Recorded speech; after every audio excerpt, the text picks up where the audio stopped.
it's Wednesday. Wow, I have a full house today. Welcome to Your View. I'm Mariah Afolabi Brown. As always, I never do this alone. Hi, the ladies. Excellent morning. We have a lovely audience today. Hello. Thanks. Yeah, smile now. You look like you're not happy.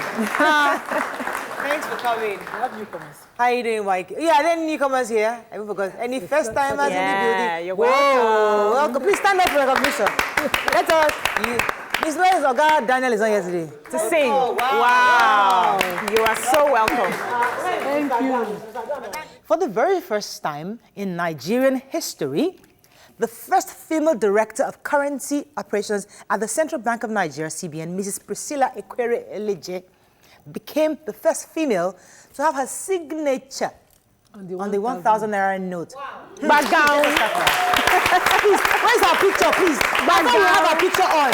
Wow. It would be nice to actually have our picture. Please Google her. I mean, we're so proud of her. I mean, it's unfortunate that we're celebrating first female at this time. By now, she should have been saying since. But that's the world we live in. So we do celebrate. We do celebrate the women that are doing good things. In history because my grandmother is still.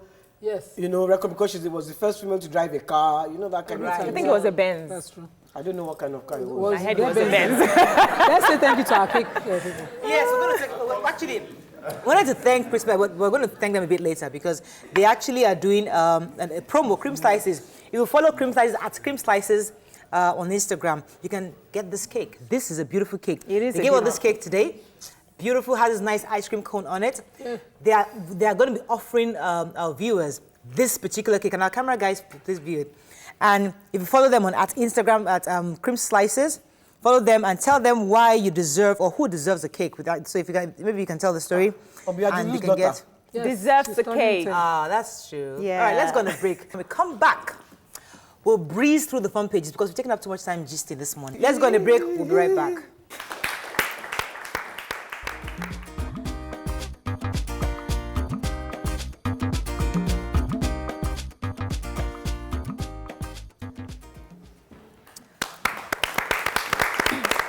Okay, we're going to start with the nation very quickly. Buhari rallies APC reps for assembly leadership battle. Policemen others to die for kidnapping woman. Diaspora remittances hit $24.3 billion. On August resignation, not enough, says SANs. And 7 dead in Kwara State road accident. Let's start with the policeman who was about to die. Yeah, so these 3 policemen are from the 3 or 4? Okay. Yes, 3 policemen and 4 other people. Right. The State High Court Uyo Akwa Ibom. The case has been on since the incident happened in 2012, where they kidnapped a woman. In fact, the way they planned it, it was the woman's friend who lured her to the bar where she was taken, and then they requested ransom of 20 million, which was being beat down because the state CID jumped into the case and started following up, and they beat it down to 1.8 million to be collected in 2 ranches, only for them to discover when they went to get the first batch of payments, they found out that 3 policemen, a part of them were involved. So I'm just glad that at the end of the day, they've been, though it took a long time, but justice is served, and they are going to die by hanging. You know the funny thing, how this matter was discovered? They had finished collecting ransom, everything had been tidied up. Yeah. But one of them who was in prison was already in jail for another crime, was underpaid. So he decided to blow the whistle. Let's blow the whistle on all of you. Let's scatter this thing, and that's how the police were able to get. Going back to the nation. Going back to the nation. I remember yesterday we said they were looking for JJ Okocha. Is he not in the papers here? Have you found him? I ain't be this now. Where is he? He said that the Ministry of Justice in Lagos are looking for him. I know he's at Akwa Ibom. They can go and find him. You can find him there. No, they will have to wait for him to come to Lagos. I don't think they have the jurisdiction. They can go. It's the federal police now. It's not a Lagos state police. You're thinking America. Okay. Let us take one more story. And again, who has a story? Yes, so your daddy and your uncle. It's not me, it's Tokwe's uncle. Me. I have never claimed your Tokwe's relative. A 20-man group of senior advocates led by one of the oldest senior advocates in the country, Professor Ebun Sofunde, have called on the NJC and Nigerian government to do more about the suspended Chief Justice. They're saying that his resignation is not enough. They need to do more to deter other judges from making monies while, with perversion of justice. And this is coming on the back of, remember, NJC was already asking that the federal government should be lenient towards the former justice, saying that they should at least allow him to resign peacefully and still get all his benefits. And they're disagreeing, saying no, justice should run its course. I'm just a bit surprised because all the judges and all the lawyers, the legal people came out in his defense. Not you now. Some people led some. No. But a lot of them. We have to move on, right? Did not. Okay, let's move on to the New Telegraph. Article to INEC, I got my figures from your server. There's commission to deny figures in petition. Drama as EFCC arrests dismissed Justice Ajumogobia in court after corruption charges were struck out. Court sentences 3 policemen for others to death, okay. Tomatoes could cure cancer and diabetes. Credit Suisse targets Desani's Associates London homes. Federal government says we are working with Swiss partners to track Chibok girls. APC presents Gbajabiamila to Buhari for House Speakership. And federal government to recapitalize Bank of a Greek with 250 billion naira. Okay, Justice Ajumogobia. So this justice has been facing, charges on 30 counts. Corruption charges. 31 counts of corruption charges. And one of her lawyers had gone to court questioning the jurisdiction of the court to look into it. One of the bases of that question was that the NJC had not decided on her. The EFCC should have done the needful. First of all, refer her matter to the NJC, and she'll be suspended or forced to resign before they can charge her for any criminal charges. When she was about to come out, she just saw them. And ran back into court. Let me give you the background song. Let me give you the background music. And ran back. Like, you're not saying it well. Let me tell you what happened. They struck out the case. She came out about to leave the court, and she now saw EFCC getting ready to arrest her. Started making phone calls, ran upstairs, go upstairs. Court, lawyer and judge, they're about to arrest me. I can't help you. That's Justice Oshodi. I've already done my own part. It's there for them. So she now started making calls for 2 hours, called everybody. Unfortunately, they waited patiently for her. When she finished... I know them. No, they wait for you. Let her go home. They wait for you. They waited for her. Now escort her inside the Hilux van. Straight Very to Abuja. unfair. They said they're carrying her to Abuja. Wow. Yes, the health story. So tomatoes. New studies have shown us now that tomatoes are good and it's going to help us. It provides antioxidants that will help us to fight cardiovascular diseases, cancer, even developing prostate cancer. So let's all eat tomatoes very well and we'll be all right. Exactly. Let's eat more of it. This is what do you call those staple, Abi? Staple diet. In our food. All of us are eating tomatoes. The Ajabatas among us. You should tell us how to eat it. Tin tomato. We don't use tin tomato. We just ordinary tomato. Okay, I only use it for my jollof rice for the color. That's you don't use the fresh one as well? I use the fresh one, but I use the tomato paste to make it give you color. To give me the red. Okay, this is not. So I didn't know tin tomato was bad. It was. It is. It's preserved now. The punch. Article to call Microsoft, IBM. Trust article. He'll bring them from anywhere they are in the world. Saudi, Israel, everywhere. Article to call Microsoft. In fact, he's going to call Trump to this matter too. IBM experts as witness gives details of INEC servers. Let's see what other story here. There's a picture story that caught our attention. Yes, I have. Members of the civil society and residents of Mushin in protest against estimated billing and associated fraudulent charges by the Eco Electricity Distribution Company. Human interest, let's take the human. Yes, molten iron kills 4 Ogun workers in Indian steel company. And let's see another story. Petrol landing costs now 180 naira per litre, says Kachuku. And Nigeria loses 353 billion naira to illegal gold mining in 3 years. Okay, let's start with the molten iron. This company on the Ikorodu Shagamu Road, African Foundries Limited, an Indian company, they deal with steel, and 4 of their workers had died from molten iron.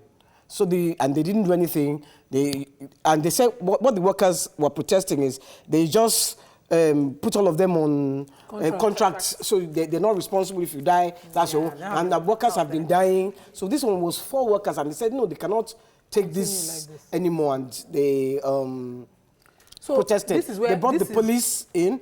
The police are now taking the side of the company by saying, no, they didn't die by doing work. It was when they were having their shower Yeah. that the iron broke and iron broke and leaked on them. Workers' welfare. Because our government is calling for foreign investors, does it mean that they will not regulate them? NLC, what is their usefulness? Because these people are not part of. I've said the casualization of workers is one of the easiest ways for these people to escape responsibility. So they put them in the company, contract. Nothing to protect them, no health benefit, nothing, no gratuity. And whenever something happens to them, they give them a 100,000 naira check and say they have helped them. Okay. The kind of accident that they suffer, is it 100,000 naira in the hospital? Yes, but in fairness, not even that. Their families, how will their families survive? Because they are probably the breadwinners. Okay, hot topic today. We have to move on. Let's pick another story. The picture story. So residents of Mushi protested yesterday against estimated billing. The ECO electricity distribution company, they've complained that over time they've been sending them outrageous bills, and then they use armed forces to get money out of them. They've they've written to the company several times. Their community leaders have had meetings with the company, and yet nothing is being done. So we need to look into it. I don't know what's happening with the prepaid. Of course, they would have gone on the protest with them. I thought Minister told us here that when it comes to estimated billing, there are two issues. Estimated billing, you can write to them to defend it. I've been writing. And nothing has happened. They maybe should write directly to the minister. Then secondly, we are also getting, so to NERC actually, and right now also the private companies that are now being given approval to assemble and distribute meters have been approved. The prepaid meters. That's a very recent one. It's very recent. They will start getting prepaid meters across all the states. But in the interim, what should be done? For the estimated billing, yes. I'm under a code school, and almost all of us have been metered in my area. So it's not an option if you do not want to be metered, for those who don't want opt out of it, because it's quite expensive. Let's go on a break. When we come back, Chibok girls, we have to remember them at this time. Stay with us. We'll be right back.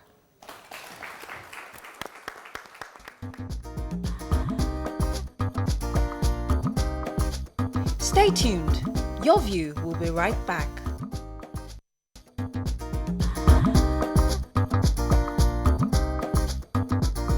Welcome back to Your View.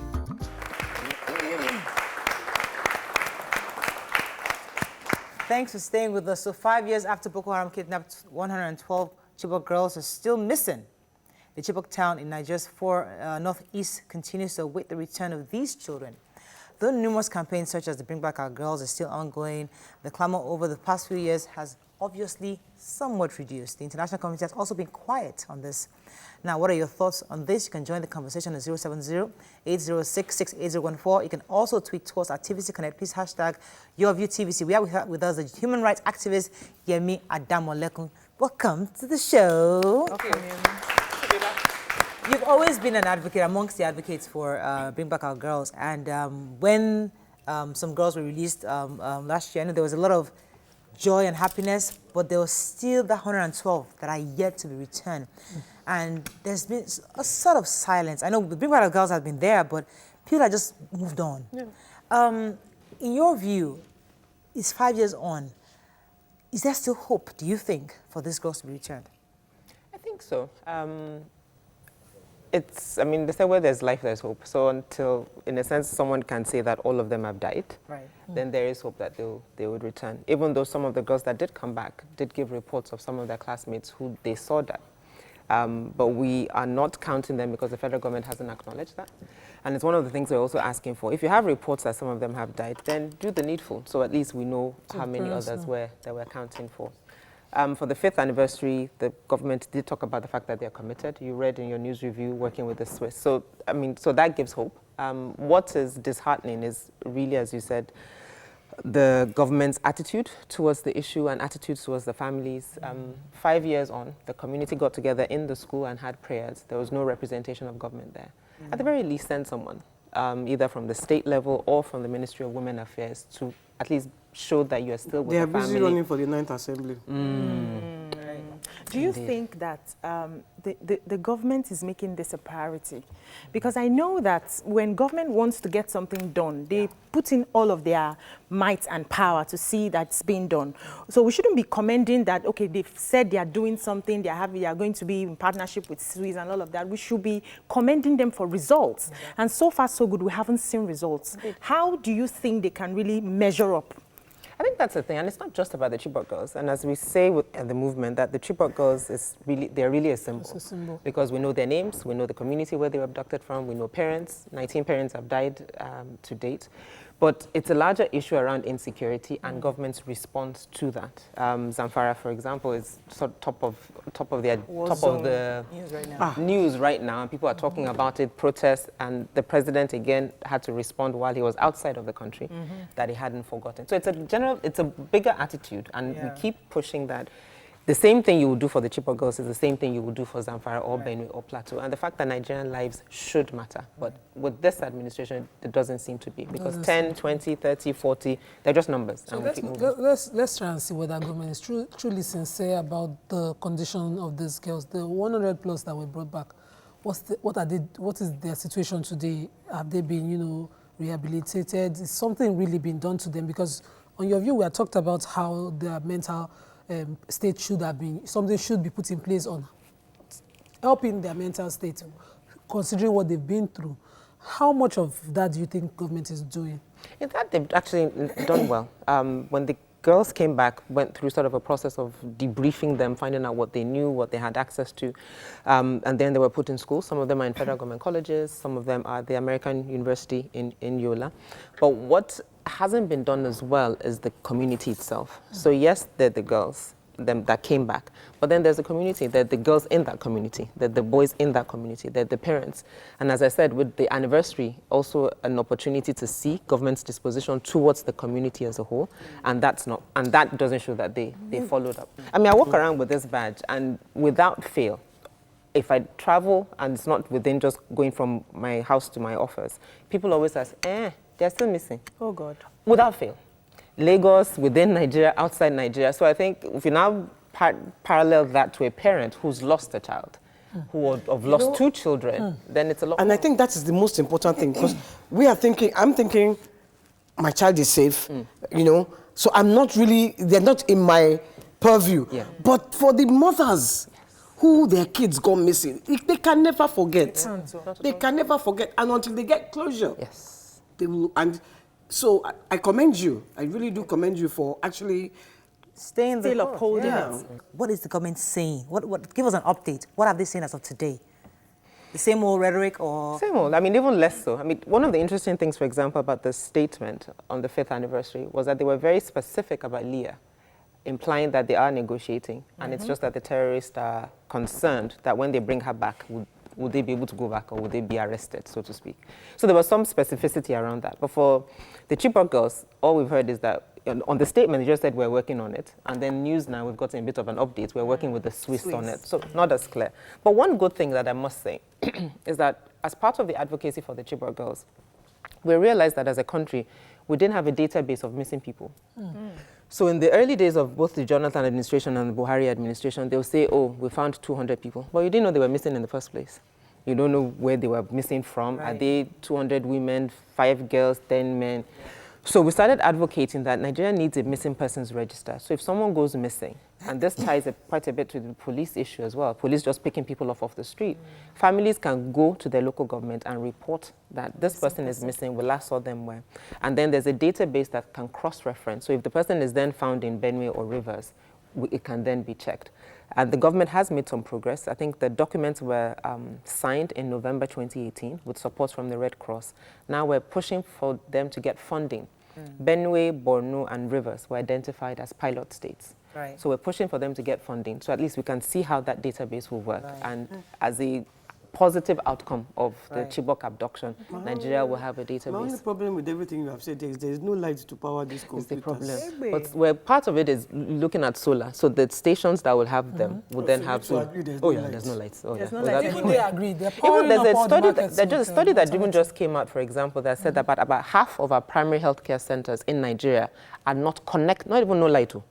Not connected to the national grid. Can you imagine? So even if the discos were working, they would not have lights. So while they're powering the markets, they should be looking at we have to go on a break. When we come back, that's all we can take on the Chibok issue, but we sincerely hope that these girls are returned, and we sincerely hope that the government is doing exactly as they say they're doing. Let's go on a break. When we come back, we'll discuss police brutality. Stay with us. We'll be right back.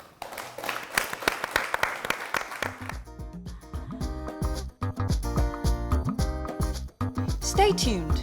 Your View will be right back.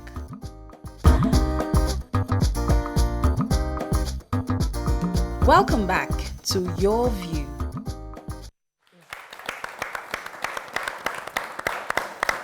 Thanks for staying with us. So, due to the incessant harassment and killings of Nigerians by police, Nigerians are hungry for ways on how to curb this menace and tame the brutality. Joining us, well, actually, we're going to get the Commissioner of Police in a minute. But first, I'd like to have a conversation on it, especially in light of the visit of the Inspector General on Monday, who came to reassure us on the work the police is doing. And I'd like to really quote him. Give me a minute to quote him.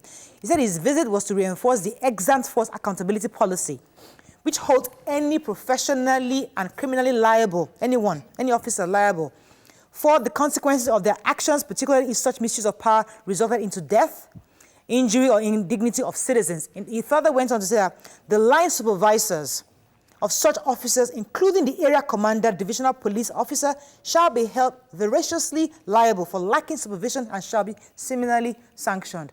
Now, I'd like to ask, as a citizen, does that allay your fears? Do you feel the Inspector General has spoken? He's come down and said, and he's telling us that he's taking this very seriously. Does that help you? And I'll come to you, Yemi, for a second. But let me start with Nima. Okay, for me, it does allay my fears to a certain extent. Okay. Because police brutality in the past was unquestionable. You could do nothing about it. Right.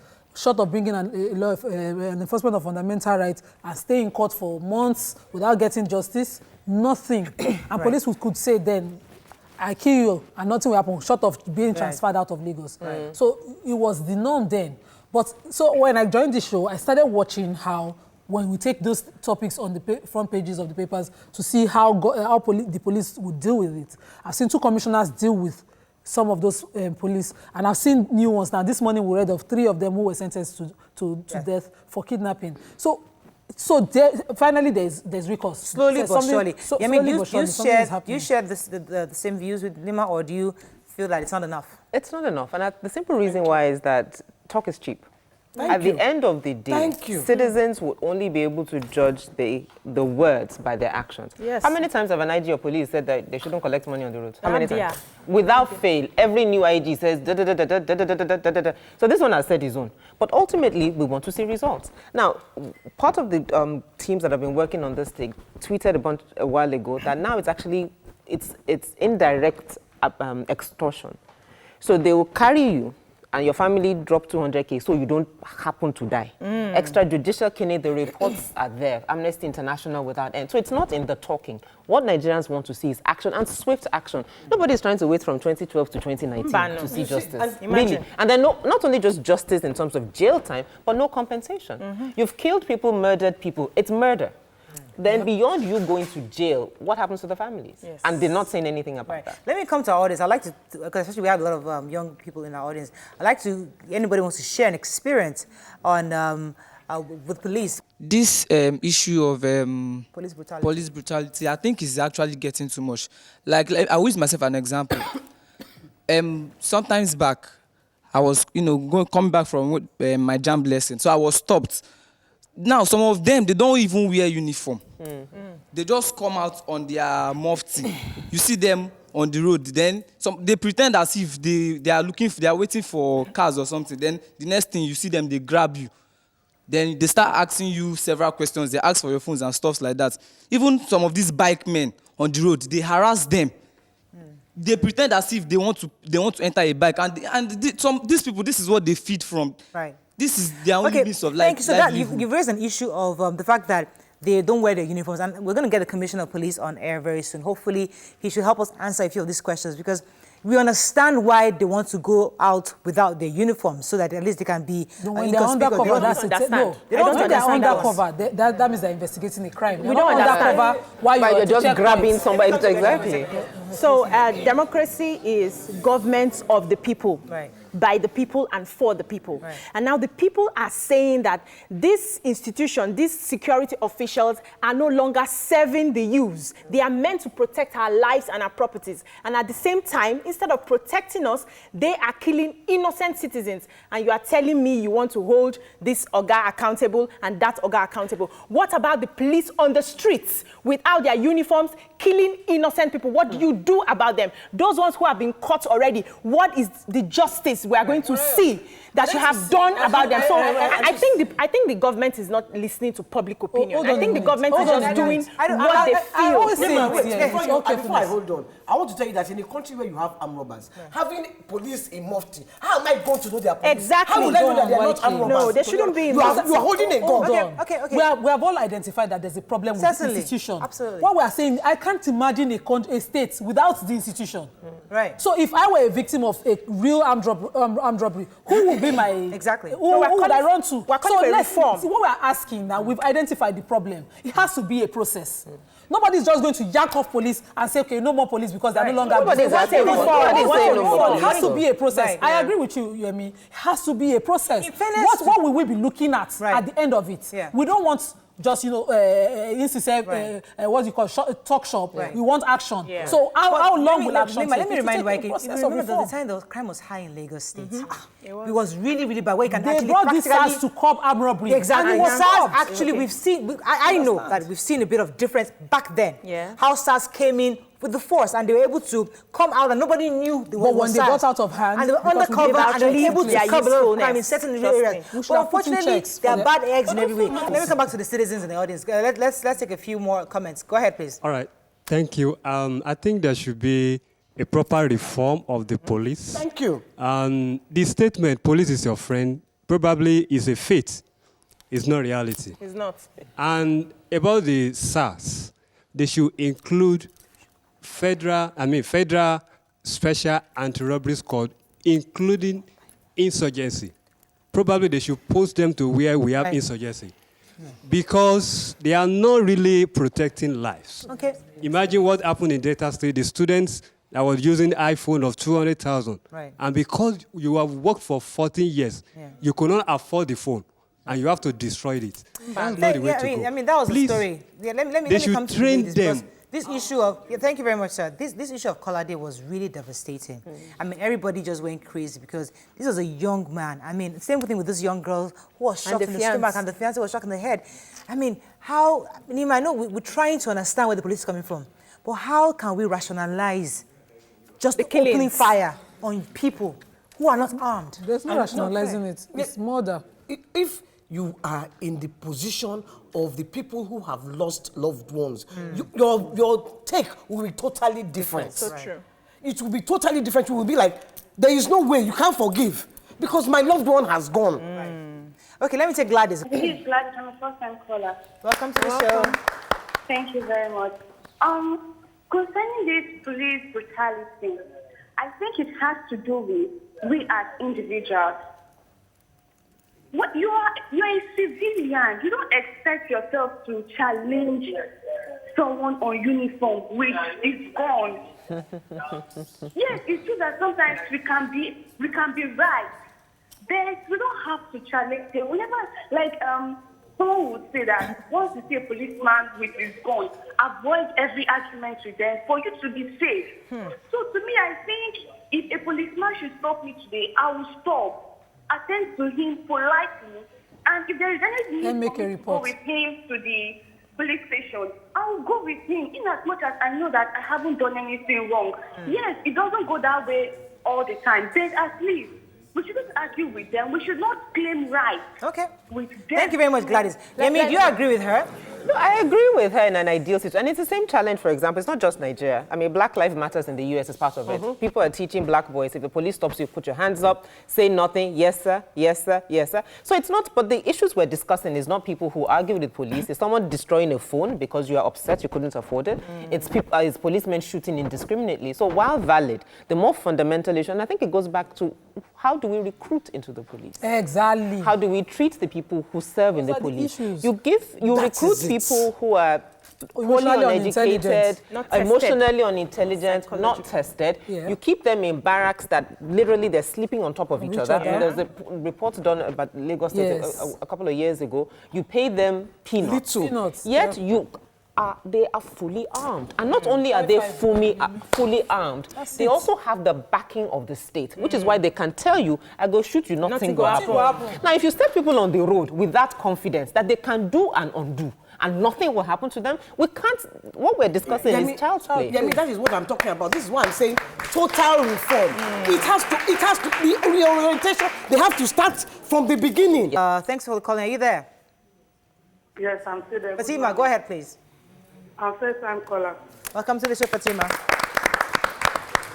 Please, I'm very grateful for this topic. Thank you. Very good. Because at least, although I'm a market woman, I'm selling at the K2 side. Okay. By 10:30, 11, you are not free to walk in the hand of these policemen. If you are going on the roadside, they will just park. They are using Paragon. They are not using the motto you will recognize. They will use Paragon. Even Lagos color, you cannot recognize it. They will just park and pick you. Many times, if people are buying market for our hand, they are scared of buying because they will just be looking that if policemen are coming, even though you are going with your sister, whether with your girlfriend, you are not free. They will just stop and just arrest you and put inside their bus.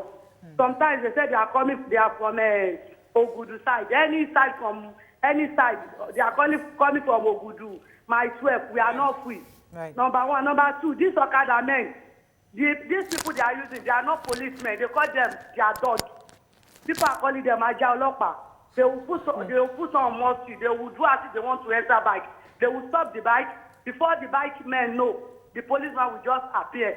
They will arrest them. We are tired, even though me as a woman, because I always close where I'm selling by 11 o'clock. I have to use my baby to go because if I'm not with the baby, they will arrest me. They don't care about anybody, nothing.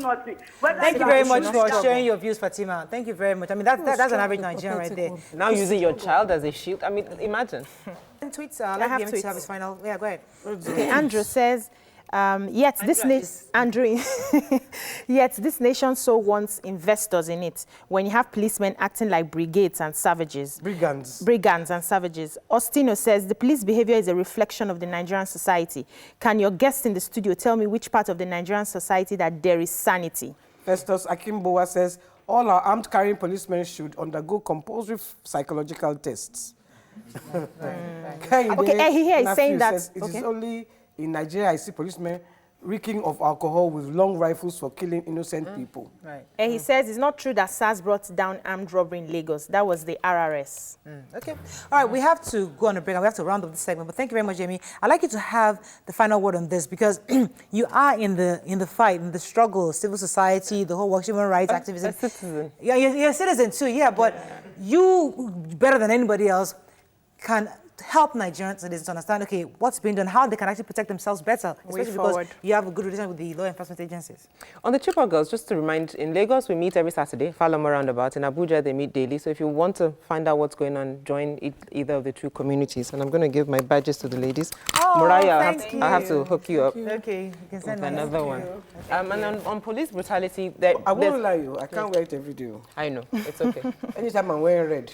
Yes, we'll add it. Thank you. It's all show now when you wear it. And for the police brutality, yeah? And for the police brutality, there is a police reform bill that is being presented to the National Assembly to update some of the laws and penalties that are in the current bill act that we have. And then secondly, over the next couple of weeks, there will be a few town hall meetings trying to document citizens' experiences in an effort to engage the IG of police in what practical steps that will be done in terms of punitive measures, not just in talking. So we'll hold you up on that. And yes. Hopefully you can give us updates on that. That's all we can take on this. When we come back, we have a lawmaker. Please don't shred him to pieces. We'll try He's not the one that created the police. We'll try not. When it comes to tell us about the Lagos State House of Assembly leadership, stay with us. We'll be right back.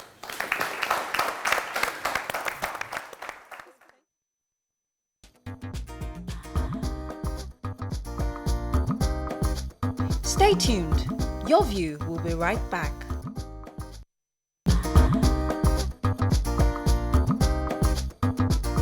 Welcome back to Your View.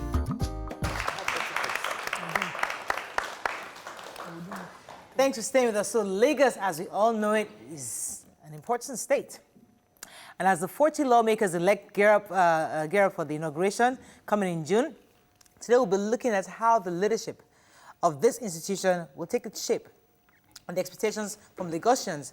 Joining us to discuss this is Honorable Olanrewaju Moshood Oshun. Welcome to the show, sir. Thank you very much. Welcome, sir. Thank He's you. a ranking member of the House and also a returning lawmaker.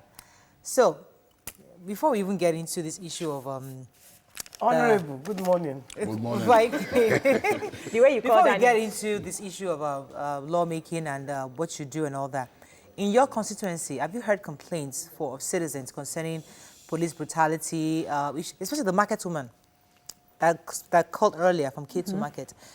The fact that they are harassed by law officials, Okada riders and the whole works. These kind of complaints, when they come to your table, how do you help deal with it? Well, unfortunately, it's a national issue, so it's not something that's limited to any constituency. But either we like it or not, we need to go back to our constitution. We are just looking at what is happening at the top. We're not going to the bottom of it. We need to go back to our constitution. How can you tell me that security is under exclusive list on the constitution? So it simply means that if something happens in Ewaya, in my constituency, we'll report to the DP in Sabo, we'll report to area commander, to the CP, from the CP to... Right. And before you get to Abuja, where you're going to take the final decision, who does not even know where Ewaya is? He does not even know what you're talking about, and you expect him to take a decision on that. So for me, let's go back. We need to take some things off the exclusive list. Right. Police should... Look, you were saying we should not compare to other countries of the world, but we want to compare when it suits us. Right. We must have a general consensus now. Right. If, for example, we have state police, and you know that you are responsible for this area, if anything happens, you're going to be held responsible, accountable. Right. I'm sure you will think twice before you do anything. So I think we need to go back to our constitution. We are still using the military constitution. Right.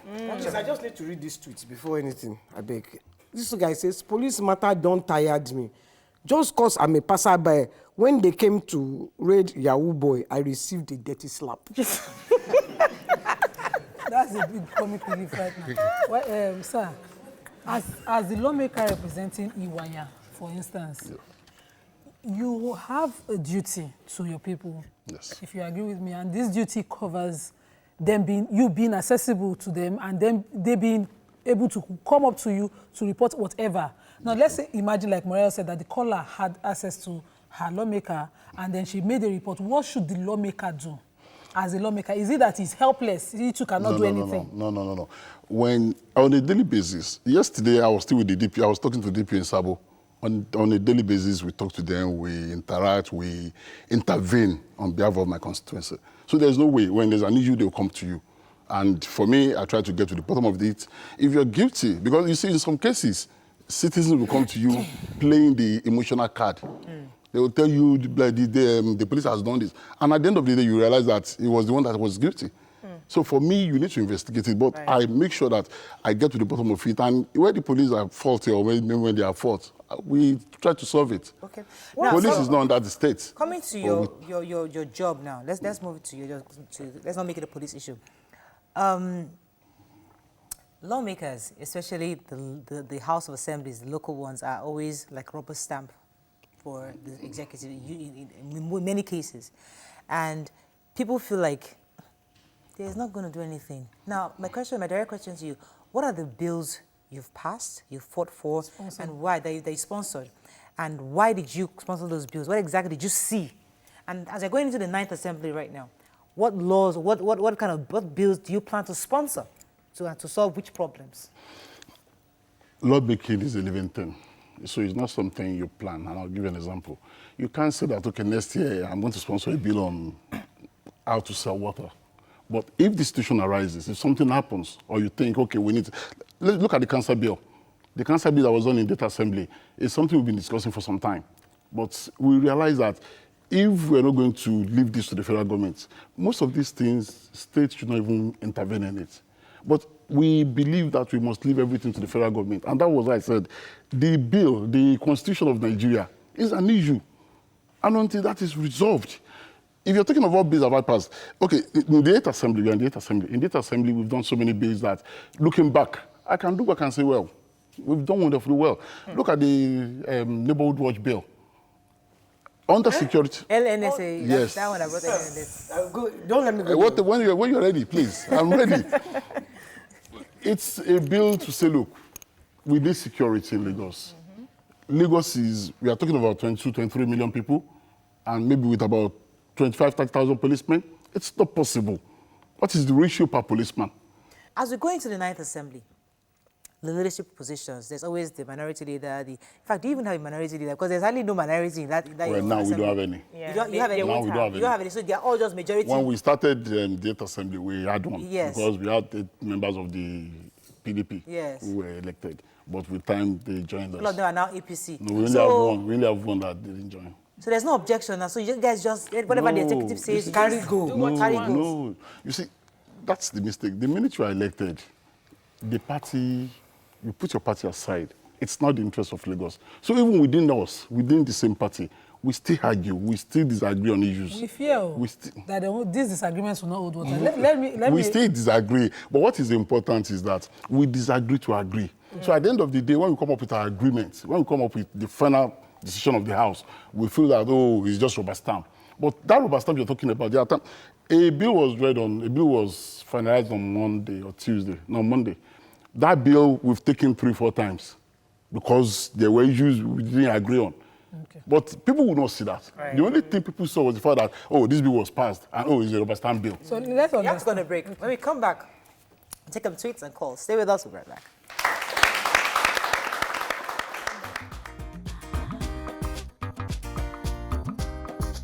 Stay tuned. Your View will be right back.